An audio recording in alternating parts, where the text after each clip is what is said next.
গতকাল সকাল থেকেই বেশ শীতটা জমিয়ে পড়েছে, আর তখনই মনটা একটু পিঠে পিঠে করছে।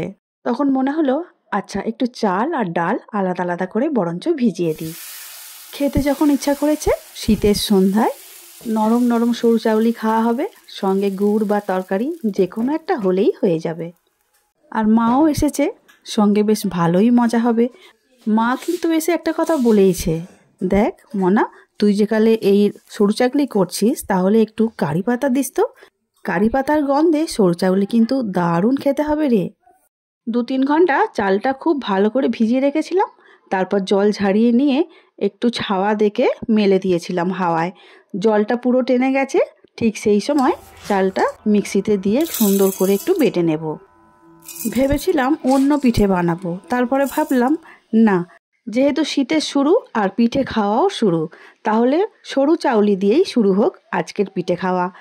সেই জন্য একটু জল দিয়েই কিন্তু আমি বেটে নিলাম।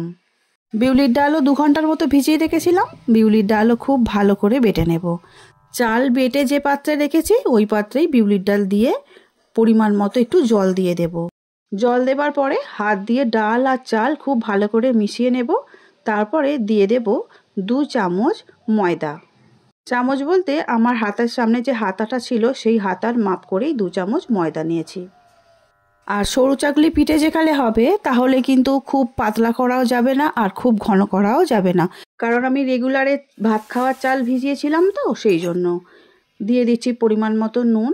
এবারে আমি একটা ফ্রাই প্যান বসিয়ে নিয়েছি, সর্ষের তেলের বদলে এখানে সাদা তেলই দিয়েছি। 1 চামচ সর্ষে, 1 চামচ জিরে দিয়ে আর 1 মুঠো কারি পাতা দিয়েছি, দিয়ে খুব ভালো করে ভেজে নেব যতক্ষণ না সুন্দর গন্ধ উঠছে।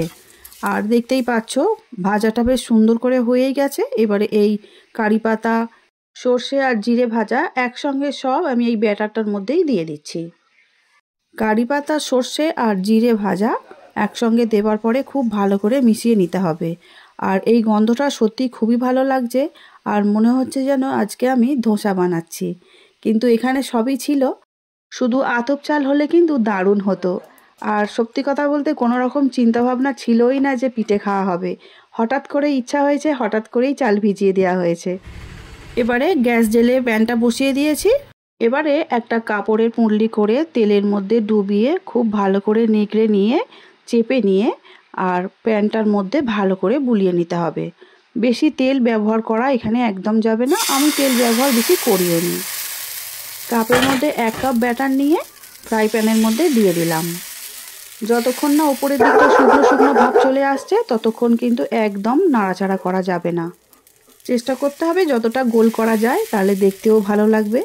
এবারে দেখতেই পাচ্ছ একদম ভালো করে গোলটা করাও হয়ে গেছে, আর এখন ওপরের দিকটা বেশ শুকনো শুকনো ভাবও এসে গেছে। উল্টেও দিলাম, খুব সহজেই উল্টে গেল। দেখতেই পাচ্ছ কত সুন্দরভাবে হয়েছে পিঠেটা। প্রথম পিঠেটা আমার রেডি হয়ে গেছে, এবার একটা প্লেটের মধ্যে তুলে নিচ্ছি। যেহেতু এখানে কারি পাতা দিয়েছি না, দেখতে কিন্তু খুব সুন্দর হয়েছে পিঠেগুলো। মাঝখান থেকে 2 ভাঁজ করে আমি সাইড করে করে রেখে দিচ্ছি। তাহলে আবার একটা পিঠে বানিয়ে দেখাই চলো। একইভাবেই কাপের মধ্যে নিয়ে ঢেলে দিচ্ছি ফ্রাই প্যানের মধ্যে, আর হাতা ঠিক উল্টো দিক দিয়ে একটু ঘুরিয়ে নিচ্ছি। আতপ চাল ছাড়াও সিদ্ধ চাল বা রেগুলার চাল দিয়ে খুব সুন্দরভাবে সরু চাকলি বানিয়ে নেওয়া যায়, নিশ্চয়ই দেখে বুঝতেই পারছো। আর যেহেতু কারি পাতার খুব ভালো সেন্ট ছেড়েছে সেই জন্য আমি একটু আলাদা করে ফুলকপি আলুর তরকারিও বানিয়ে ফেলেছিলাম। সেটা আর আমি এখন দেখালাম না, কারণ ভিডিওটা বড় হয়ে যাবে। আর তরকারির সঙ্গে এইভাবে কারি পাতা দিয়ে সরু চাকলি বানিয়ে খেলে দারুণ খেতে লাগবে। গন্ধটা তো পুরোই মনে হচ্ছে যেন আমি একটা ধোসা বা সাউথ ইন্ডিয়ান খাবারের মতো খাচ্ছি, খুব ভালো লেগেছিল। তারপরে সঙ্গে তো একটু গুড় ছিলই, সেই গুড় দিয়েও খেয়ে দেখা হয়েছে, সেটাও কিন্তু খুব ভালো লেগেছে। নতুন নতুন কিছু পিঠে বানাতে সবাই খুবই তোমরা নিশ্চয়ই ভালোবাসো, তবে আমি এইভাবে বানিয়েছি আমার মা বলে দেওয়ার জন্যই।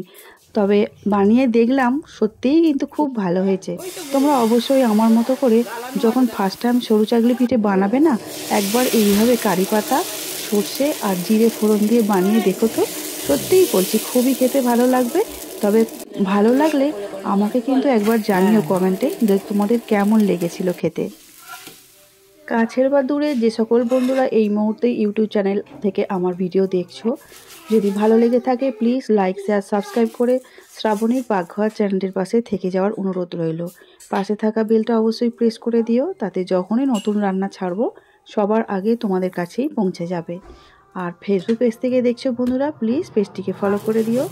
চাটুতে একটু আটকাচ্ছে না, দেখতে পাচ্ছ খুব সহজেই কিন্তু এদিক থেকে ওদিক করা যাচ্ছে, আর একটুও ভাঙছেও না, খুব সুন্দরভাবে পিঠেগুলো উঠেছে।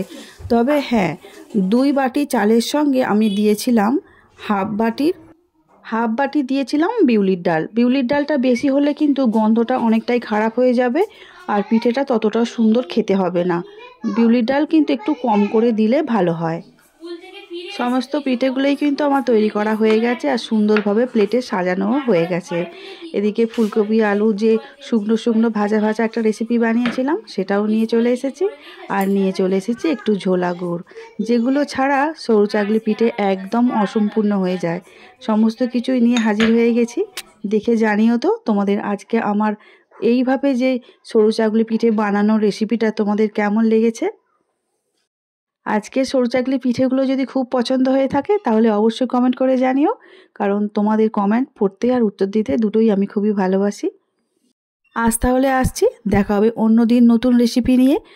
সবাই খুব ভালো থাকবে, সুস্থ থাকবে। আমার ভিডিওটা সম্পূর্ণ দেখার জন্য অসংখ্য অসংখ্য ধন্যবাদ আমার সব বন্ধুদের।